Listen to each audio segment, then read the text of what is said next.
సుత వినరండి.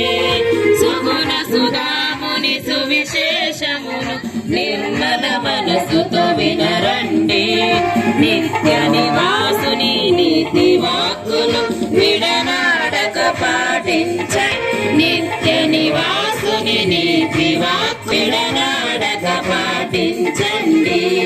హల్లెలూయా హల్లెలూయా హల్లెలూయా హల్లెలూయా హల్లెలూయా హల్లెలూయా హల్లెలు హల్లెలు హల్లెలూయా హల్లెలూయా హల్లెలూయా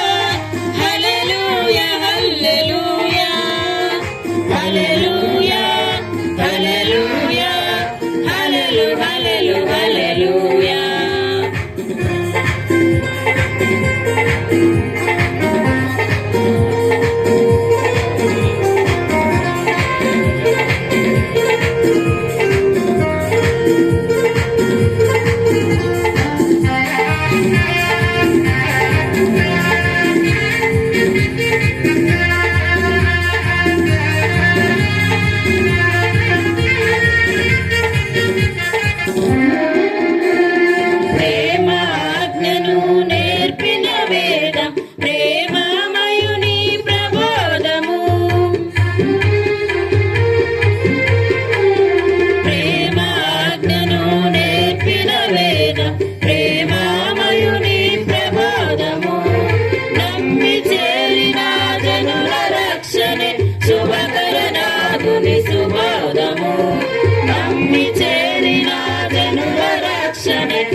శుభోదము హల్లెలూయా హల్లెలూయా హల్లెలూయా హల్లెలూయా హల్లెలూయా హల్లెలూయా హల్లెలు హల్లెలు హల్లెలూయా హల్లెలూయా హల్లెలూయా హల్లెలూయా హల్లెలూయా హల్లెలూయా హల్లెలూయా హల్లెలు హల్లెలు హల్లెలూయా.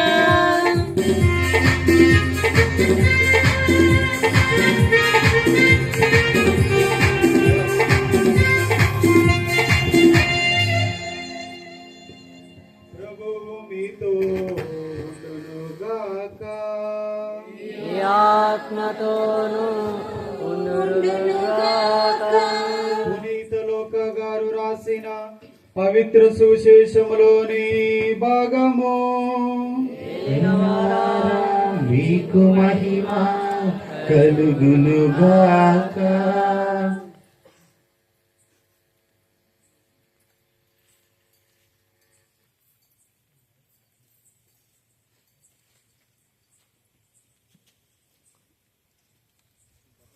పునీత లోక గారు రాసిన పవిత్ర సువిశేషము 24వ అధ్యాయము 1వ వచనం నుండి 12వ వచనం వరకు. లూకా సువార్త 24వ అధ్యాయము 1వ వచనం నుండి 12వ వచనం వరకు. అది ఆదివారము వేకువజామున ఆ స్త్రీలు తాము సిద్ధపరిచిన సుగంధ ద్రవ్యములను తీసుకొని సమాధి వద్దకు వచ్చిరి. సమాధి ద్వారమును మూసి ఉన్న రాయి దొర్లింపబడి ఉండుట చూచిరి. వారు సమాధిలోనికి వెళ్లి చూడగా ప్రభు యేసు దేహము వారికి కనిపింపలేదు. వారికి ఏమీ తోచలేదు. అప్పుడు ఇరువురు పురుషులు ప్రకాశవంతమైన వస్త్రమును ధరించి వారి చెంత నిలిచి ఉండిరి. వారు భయపడి తలలు వంచి సాగిలపడగా ఆ పురుషులు వారితో, మీరు సజీవుడైన వారిని మృతులలో ఎలా వెదుగుచున్నారు? ఆయన ఇక్కడ లేడు, లేచి ఉన్నాడు. మనుష్య కుమారుడు పాపుల చేతికి అప్పగింపబడి సిలువ వేయబడి 3వ రోజున సజీవుడై లేవవలెనని మీతో చెప్పెను గదా. ఆయన గలిలయలో ఉన్నప్పుడు మీతో చెప్పిన మాటలు స్మరింపుడు అనిరి. యేసు ఆ పలుకులు అప్పుడు వారికి జ్ఞప్తికి వచ్చినవి. వారు సమాధి నుండి తిరిగి వచ్చి 11 మంది శిష్యులకు మిగతా వారందరికీ ఈ విషయములన్నీ తెలియజేసిరి. అట్లు తెలియజేసిన వారు మగ్దల మరియా, యోహనమ్మ, యాకోబు తల్లి మరియా, వారితోనున్న తక్కిన స్త్రీలు. వారు ఈ సంగతులను నమ్మక వారిని కట్టుకథలుగా భావించిరి. కాని పేతురు లేచి సమాధి వద్దకు పరిగెత్తిపోయి లోపలకు వంగి చూడగా నారబట్టలు మాత్రమే కనబడెను.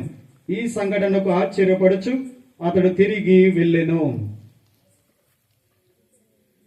ఇది క్రీస్తుని సువిశేషము. క్రీస్తువా నీకు మహిమ కలుగునుగాక. సువిశేష బోధన ద్వారా మన పాపములు క్షమింపబడును గాక. ఆమేన్.